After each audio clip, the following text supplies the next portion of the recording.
Praise the lord. యేసుక్రీస్తు నామములో మీ అందరికీ శుభములు. Praise the Lord. బాగున్నారా అందరూ? హల్లెలూయా, హల్లెలూయా.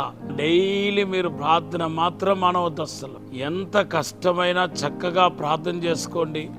ఉదయమే లేచి ప్రార్థన చేసుకోండి. కనీసం అంటే కనీసం ఒక గంట అయినా దేవుని సన్నిధిలో బాగా హృదయాన్ని కుమ్మరించి ఆరాధన చేస్తూ ప్రార్థన చేసుకుంటే ఆ రోజంతా హ్యాపీగా ఉంటారు మీరు.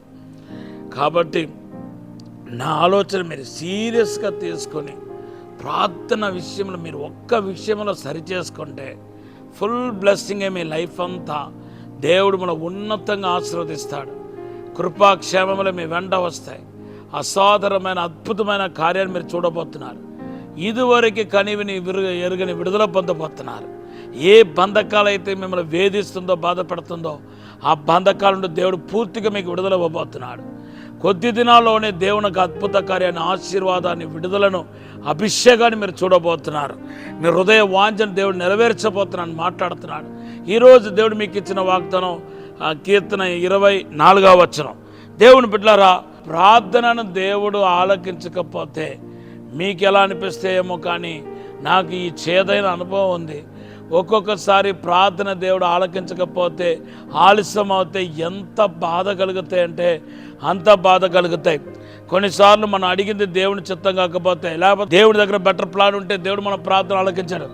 కొన్నిసార్లు మరి మనము అడిగేది దేవుని దృష్టిలో సరి అయినది కాకపోతే కూడా దేవుడు మన ప్రార్థన ఆలకించడు. ఇవి కాకుండా మన వాక్యానుసారంగా మనం అడిగినప్పుడు, దేవుని దగ్గర ప్రార్థించినప్పుడు, మీరు అడిగింది దేవుని చిత్తమైనప్పటికీ ఇతర విషయాలను కూడా దేవుడు కాల్కులేట్ చేస్తాడు.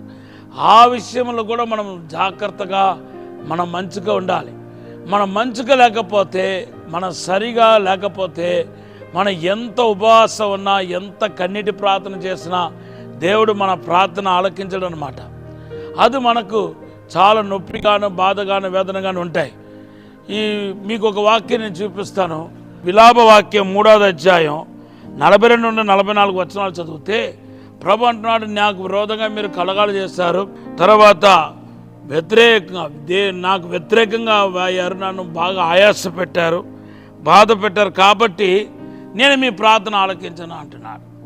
కనుక దేవుని బిడ్డలారా, మన హృదయము దేవుని ఎదుట ఎప్పుడు నిందారహితంగా మరి కరెక్ట్గా ఉంటుందో అప్పుడు మనం చేసే ప్రార్థన కూడా క్విక్గా దేవుని దగ్గరికి వెళ్ళి క్విక్గా మన జీవితంలో జవాబును తీసుకొని వస్తున్నాయి. అందుకొరకే ఫర్ ఎగ్జాంపుల్ కొన్నిసార్లు అవి మనకు పెద్ద తప్పులాగా, పొరపాటులాగా కనపడదు.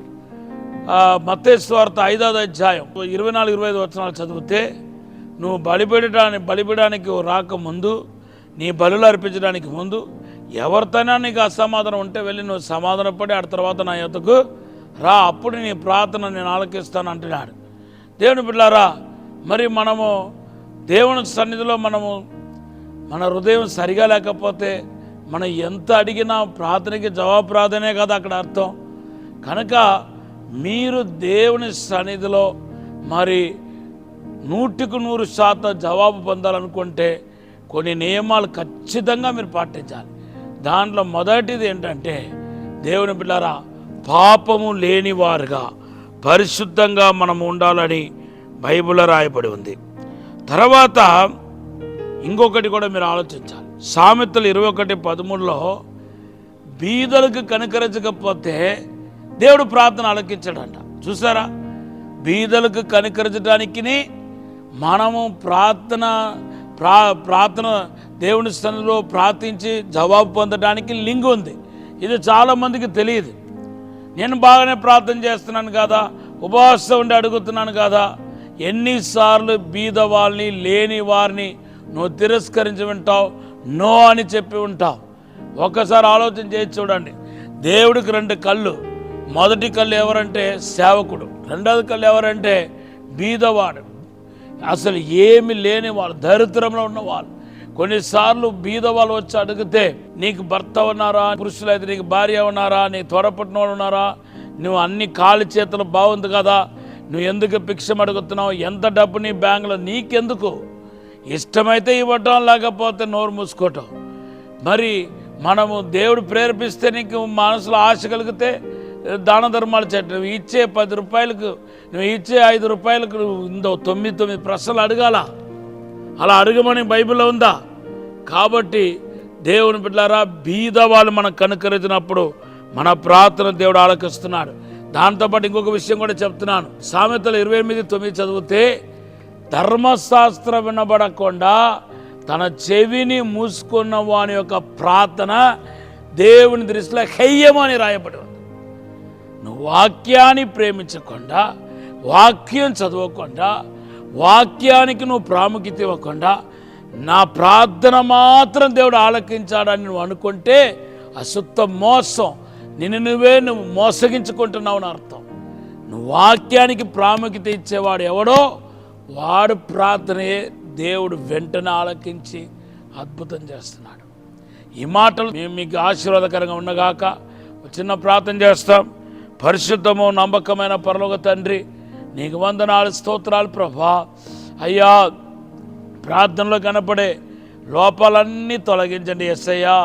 అయ్యా తండ్రి, బీదలు కనుకరించే మనస్సు దయచేయండి, వాక్యాన్ని ధ్యానించే కృప దయచేయండి ప్రభా. తండ్రి ప్రభా, అయ్యా ఈ ప్రజల నిమిత్తం ప్రార్థిస్తున్నాను. అసాధారణమైన అద్భుతమైన కార్యం జరిగించండి.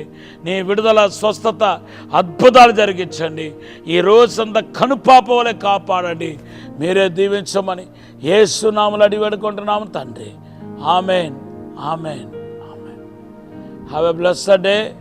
ఈరోజు దేవుడు మీకు ఇచ్చిన వాగ్దానం లూకా సువార్త 11:13.